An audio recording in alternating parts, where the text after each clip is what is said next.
Hi everyone, am I audible?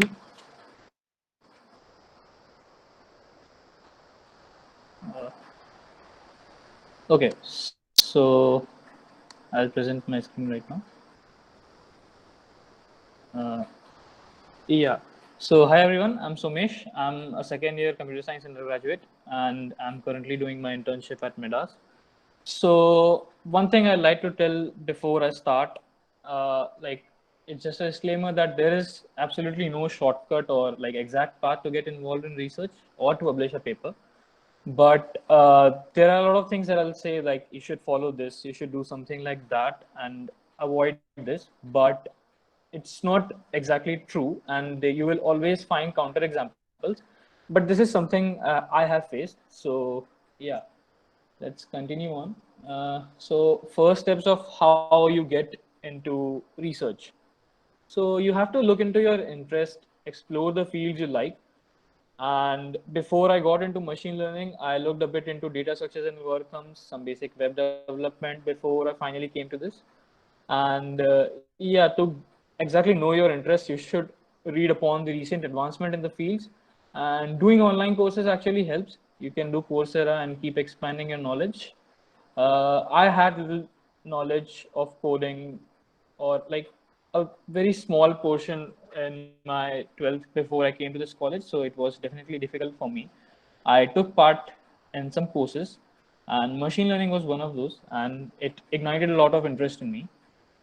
Then I would like to say that three activities are like very important when you get into research: experience, your activity, and communication. So these are some pointers. Don't try to be shy or afraid to approach your seniors, alumni, or even faculties, because even though you may feel that they are out of your league, they will be the most knowledgeable mentors in your proximity. Like personally, I was mentored by Rajas Patil. He's a third year triple E student, and he published three papers recently in the same venue that I published, Semeval. I'll put the link of my paper in the chat later on. And yeah, so you need to learn to approach your seniors, alumni, or faculties because it is highly unlikely for someone to pursue independent research without prior experience. And apart from this, also look for research related work, because the more people and the more different roles, as an intern, as a friend, as a student, as a mentor, you will expand your knowledge and research like that only. So it is really important that you build a good network. So yeah, you cannot excel in this field unless you have a good network, because things will happen mostly in teams. You'll need ideas from your peers, and like this is not something that you can really achieve alone. So yeah, very important. Do not let your grades or CGPA or anything, I can confirm that, or a lack of lustrous profile hold you back from interacting with your professors or seniors. And being a part of societies with common goals works really well for your development as a researcher. So try to be an active member of these societies. Uh, then the most common reason why people do not continue or are not able to get into research is that they're not very active. Fields like machine learning are growing every day. You will see lots and lots of papers being put on archive. So you need to be on your toes all the time to be relevant in this field. And the best way to do this is read research papers, make notes while you're reading them, and implement that as well. This is like the most important and beneficial exercise when you want to work in computer science research. And then, yeah, I would like to add that you need to have patience. Research projects demand a lot of patience. Typically, 3 months to a year to an year after you complete your project, then you might see the results. We completed our project for Semival 2020, the news propaganda that you have seen in the posters, I guess, and in the mail as well. We completed that in December and received the authorship notification in June. So even after completing your project, it will take a lot of months before your work gets published. So make that habit that you are constantly and trying to put efforts for months. Now I'll like to move to like how do you exactly publish a paper. So the very first and most important thing is how do you exactly select a research problem. So for selecting a research problem, you have to select topics that you feel are relevant and challenging. So do you feel that there are a lot of propagandic news in your feed? So that can be a motivation. And even more importantly, getting to the technicalities, you have to see that like that problem is relevant right now. It has scope. It has some previous work done on it. So you have to focus on a limited and relevant subjects. So it can't be that for even for starters or for us undergraduates to publish something exactly new. You have to like do your work incrementally. So the second important thing when you are publishing a paper, the second step is doing the literature review. Be very thorough with your literature review. Like, this is the most important thing. Half of the time, it may happen that you have an idea and it has already been done previously. So if you straight away skip to implementing your approach, you may actually do something that was already done before, and now your work is completely redundant. So, like, don't get into this loop and do a thorough literature review before you get into that field, because it may happen that someone did the same experiments or did the similar experiments, and you'll get some great insights from there. So read and evaluate through your literature thoroughly, maintain notes and gather the information with full bibliographic details. Because what will happen is if you don't keep a track of whatever papers you have read, after 15 to 16 papers that you will read, you will forget which one I had to cite. And this is a very important thing when you talk about research papers. You can't miss your citations. It put a very negative effect on a paper if you're writing it. Then finding a better solution or how to approach after you have done the literature review. So in most cases, your work will not be something like groundbreaking as a starter, as an undergrad researcher, but the work will be incremental. You will analyze some research gaps while you were working on your literature reviews. Research gaps are problems. So suppose previously task A and task B are researched upon, but both of them indicated a problem that was happening with them, and they took some assumptions. They believe that this must be the intuition, or maybe you feel that something is wrong about them. You can always work on that, and these are called the research gaps. You should look out for them, and when you are writing a paper, you should make it a point that you fill these research gaps, and that you are able to assess all that was asked for your questions. So yeah, and then formulate your story and the hypothesis as you conduct your experiment. So a research paper is actually more like a story in itself. And when you are moving with the research problem, you have a certain hypothesis that this is what I feel that must be correct.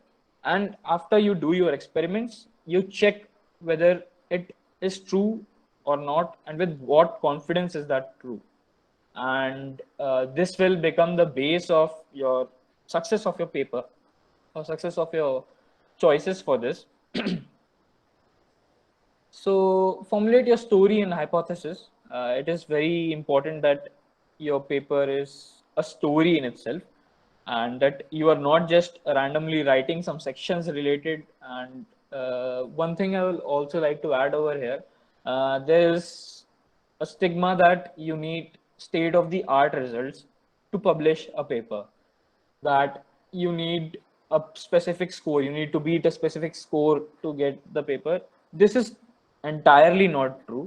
People do that, That is one of the ways to publish your work, but that is definitely not the only way, and that is not what majority of good papers do. So this should be your top priority when you are thinking about writing a research paper. And yeah, so writing the paper, your paper should stand out on its own, explain any assumptions that you have made, and all the references for your work. Always create a first draft and build on that. If you straight away jump to writing your paper, you will mess up a lot of times, and it is definitely not a good practice. Try to create an outline and follow that. Comply strictly to the pattern followed by a journal conference to which you are uh, sending your paper for acceptance. This is very important. More than 50% of the paper are rejected because they don't comply to the pattern, and that will seriously be a big blow if your work was good but it was rejected just because you are not complying with the syntax that they proposed. So then next you just have to find a conference or journal. Journals take a lot of time in general, and they are a bit more valuable on an average in comparison to a conference. But conference have quicker feedbacks and are more attractive than interactive than journals. But yeah, now so I'll like to just reiterate one more point.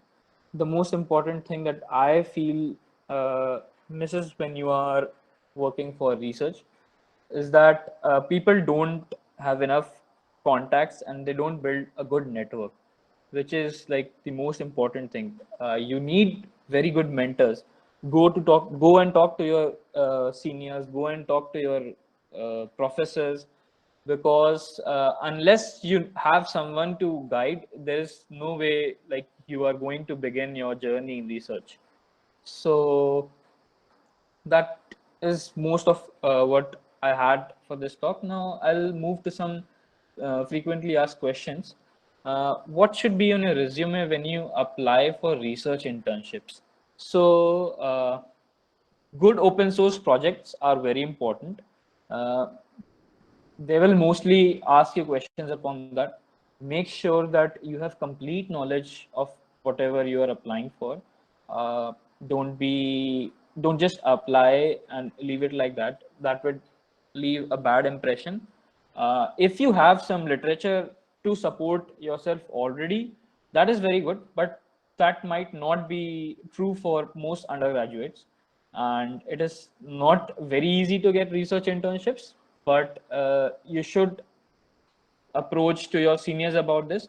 Most of the times you will be referred, and only through that you will be able to apply for these research internships. And yeah, again, the most important thing I feel over here is simply good open source projects, because all the labs or colleges need that. Then how much prior knowledge and what way to present the knowledge for applying to a research institute? I guess this is a bit of a broad question. There is no preset of exact knowledge that you need to know, but yeah, if you're working in a certain field, the interviewer or the place you're applying for assumes that you know a lot about it, but it won't be just like that. And there is again no specific thing that you need to do. Just have a good habit of reading papers and implementing them, and have good open source contribution before you move on. So what did you do after completing an online course on ML or DL? So I didn't start with an online course. I started with an offline course in my campus only. But after that, uh, I was dormant for a small time, and that is not good. You should try to work actively.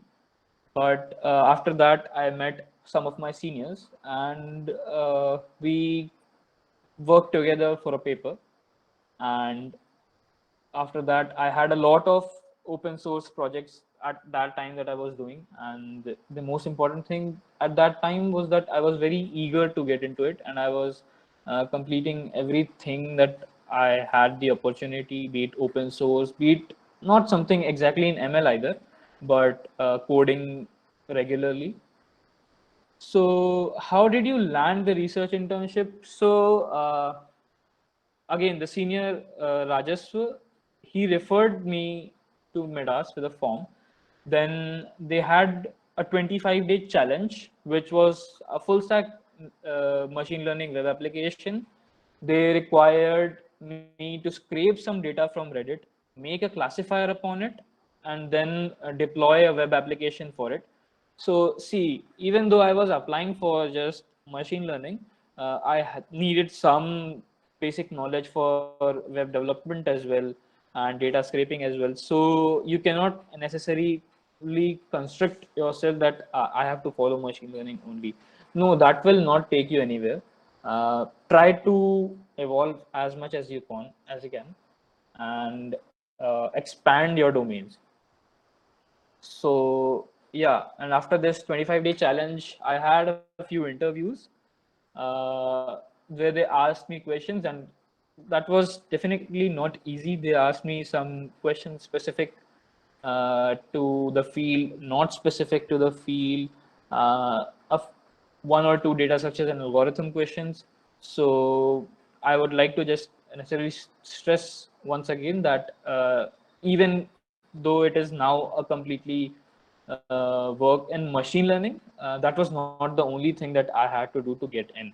And I expect that from anyone. What kind of research is going on in artificial intelligence and ML field? Now, this is a very broad question, and to answer that in short would be difficult for anyone. To know that what is going on, go to some common websites that publish papers, go to arXiv, and just read upon the abstracts, because if you are starting, it will be really difficult for you to go through the entire discussion in the paper. But go through the abstract and you will get an idea of what's happening. Check out what the conferences are going on, check out what are the topics that they are accepting papers on. This is the best way to realize that what are the kind of research going on in artificial intelligence. But it is too broad for me to answer this objectively. So how to select a topic that you want to research on? I think that was answered above. And this is again purely something that you need to build upon from your interest. Uh, there are some broad fields in machine learning, not the only fields, but the common fields like natural language processing, computer vision, reinforcement learning. I would recommend everyone, if they want to get into machine learning, to at least go through two or three of these fields before you start branching, because a crisis happens if you don't. When you publish something, then you start evaluating your choices, that should I go further in the same field, should I take another approach. So unless you have a good knowledge of what all the fields in artificial intelligence and machine learning, or to be general, not just ML, but even the other fields in computer science, like you need to have a good knowledge base before you start differentiating. So yeah, that will be it. If someone has any questions, then you can ask. I'll put the link for my paper uh, in the chat. Somesh, can you explain your paper in short, maybe to maybe interested in that? Okay, What sure. your topic was about? I'll just give you the paper.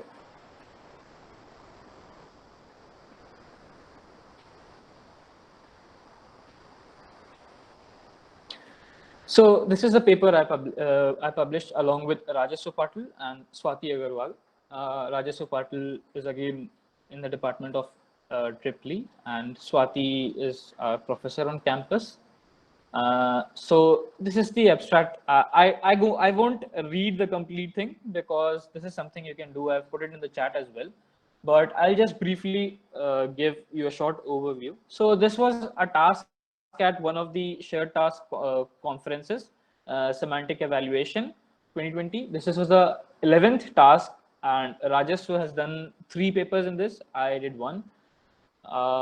So the task here was divided into 2 parts, and it was to design automated systems for news propaganda detection. So this was a span level task. Given a news article, you have to, so suppose this entire thing is a news article and you find some propagandistic element over here. So the task was to highlight this element, or just get the span from here to here. If you think this is a propagandic approach, then there were 14 types of propaganda that the task organizers broke down to, that these are the common types of news propaganda that are there right now. And then the second task was to classify between these 14 techniques. So an introduction to this paper, this talks about a bit about the literature review, a bit about the task. For this task, the reviewers asked us not to put a lot about the task or the dataset itself, because they have already released a paper. So you see that this way you should avoid redundant work. And then you have background. Here you are summarizing your literature review, how it started from 2009 or even before. Then there was some active work in 2015, 2017, and 19. Then the techniques that you have used, and the previous task for this. This is basically the literature review. This may seem that this is just a small section, but personally, I would say that this contributes a lot to your research paper, because unless you have a thorough idea of what has already been done, it will be really difficult to move on. Then we come to the methodology section. In this section, we discuss the niche details of how did we get to our final system for this. And we have again broken this up into 2 parts. The first for span identification, we regressed upon 3 levels. I think I should not go a lot into the niche details, because not everyone here would be like interested in machine learning only. And I'll just go to the diagram. So yeah, you can see that 3 levels of regression are being done. Then you pool them together. Then we move to sentence level classification. For this task, we took like state of the art transformers and appended some linguistic features that we felt are important. And we showed that, so the take for subtask 2 was that, you can see it in the title as well, that although state of the art transformers are very well known right now, BERT and Roberta, but we assessed some problems that happen when you directly apply them, and like use common techniques that are used, that are being used in machine learning right now. But like there are some very old methods, even a small logistic regression, to improve this performance. And what was happening over here, it was completely disregarding some of the classes. So our primary contribution for this task was to not let that misclassification affect a lot your performance. And this is the diagram for the second subtask. Here the transformer model is being fed, the logics are being taken out, and the linguistic features are being fed to a logistic regression over here, and then I'm pooling them together to give the final output. So yeah, experimental setup in these papers is very important.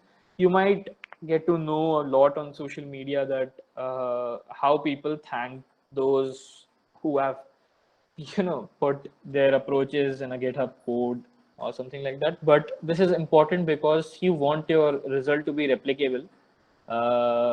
In such task, it is very important that like the reviewer has the ample way to just check how your approach is working and what score you are publishing is actually true or not. Then we summarize the results over here. This is again a very important part because this is how you will show that how did your hypothesis panned out. So for our hypothesis in the first subtask, it was that a multi-level regression can achieve the same feat, and in the second subtask, it was that when you put linguistic features that itself are not a very good measure for checking news propaganda, but if you combine it with the state of the art results, you elevate both of them.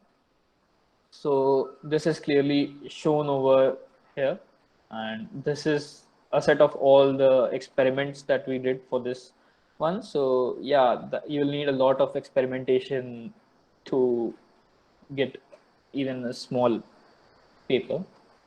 So yeah, then this is where we talk about the reproducibility, the conclusion, and what we will lead on. And the references are again quite important. You need to like it is very important that you show that what work has been done before.